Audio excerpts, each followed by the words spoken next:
So what about the patient? Everything I've talked about so far is the payment system. How do you pay providers and give them the ability and the incentive to keep their patients well, to avoid unnecessary services, to be efficient, and to coordinate with other folks? But it takes two to tango. Patients also have to get into the equation, and that's where the benefit design comes into place. Because the patients have to have the ability and the incentives to improve their health, take their meds, actually allow somebody to coordinate their care, and pick the highest value providers and services. And guess what? We have really crappy benefit designs today. People in healthcare, all of you, are obsessed with co-pays, co-insurance, and high deductibles. Everybody acts like as if that is the way to control healthcare costs. And the problem is it doesn't. First of all those $5,000 high deductible health plans are actually discouraging people from getting the kind of care that they really need. And I think one of the best examples, or worst examples I should say, of this is we have this almost complete disconnect today between pharmacy benefits and medical benefits. So your PBMs come into you and proudly tell you how much money they saved on pharmacy this year. What you should ask them is how many people ended up going to the hospital as a result of that.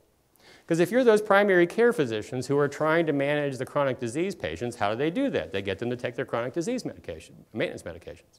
If they can't afford their chronic disease maintenance medications, what's the physician supposed to do about that? The worst example I ever heard of that was when the transplant surgeons said, our patients, some of them can't afford to take their anti-rejection drugs.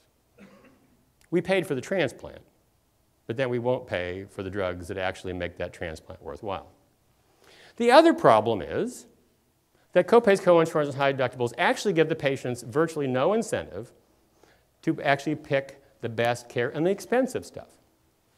To show you that, let me take you out of healthcare for just a second. So a couple years ago, I was in Boston. I had to be in Cleveland the next day. You can see I'm an insane traveler sometimes. And I live in Pittsburgh, so I was going to fly from Boston back to Pittsburgh, drive up to Cleveland. And the people in Cleveland said, "Why would you do that, Harold? Why don't you just fly from Boston to Cleveland?" And I said, "Well, that's an interesting idea. Let me see what that would cost."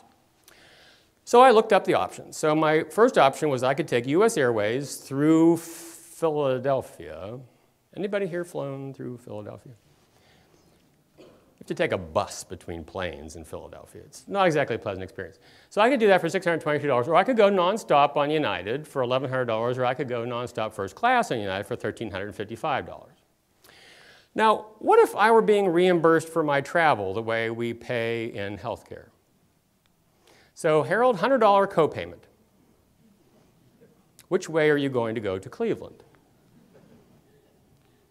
10% coinsurance. Now, it would cost me $74 more to go United nonstop first class, but who here would not pay $74 to avoid Philadelphia and get unlimited alcohol? $500 high deductible travel reimbursement policy, I'm taking first class. What's the only thing that actually encourages me to go through Philadelphia and get drunk on my own money? Is to say what we do today is that we'll pay you for lowest coach fare. If you want to go first class and pay the difference, go right ahead. So let's look at healthcare. I need to get my knee replaced. Place to do for $20,000, $25,000, $30,000, $1,000 copayment, where am I going? There must be something better about the $30,000 place. I don't know what it is, but if they charge more, it must be because they're good. Plus, they have these US News and World Report ads all over the place. 10% coinsurance, out-of-pocket max, I'm going to the $30,000 place. What's the only thing that actually encourages me to go to the $20,000 place? Is to say, we know you can get a good quality knee replacement for $20,000. If you want to go to the place that charges $30,000, go right ahead, but pay the difference. CalPERS, California Public Employees Retirement System, is doing this in California. So they found that they were paying between $15,000 and $110,000 for knee replacements across the state. So they looked and they found that within easy access of all their employees everywhere in the state, there was a hospital with good quality that would do it for $30,000 or less. So they said to the employees, we'll pay $30,000, up to $30,000. If you want to take out a second mortgage on your house and go to the $110,000 place, be our guest, we're going to pay $30,000. Guess what happened? Employees switched. Guess what happened? The expensive places lowered their prices. That is far better, that tiering is far better than narrow networks. It's letting the patients decide themselves where to go, not you having to decide for them that they can't ever go to the other place no matter what. And you know what? Remember my earlier chart? Only a small number of patients have to move to be able to make the health system pay attention. So if you're creating accountable care organizations in the community, have them define their prices and say to the employees, we'll pay for a good quality accountable care organization. You want to go to the more expensive place? Go right ahead. Now you might say, this is insane, Harold, no one would ever do this. Well, this was actually done in Minnesota back in the 1990s.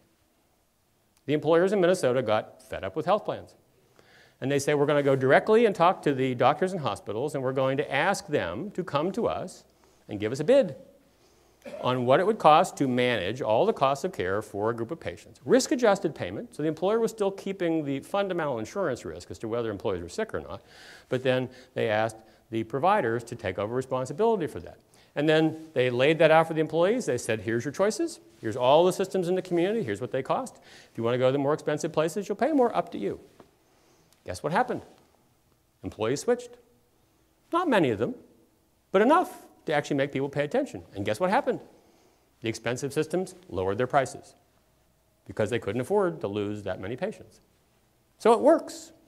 It actually does work.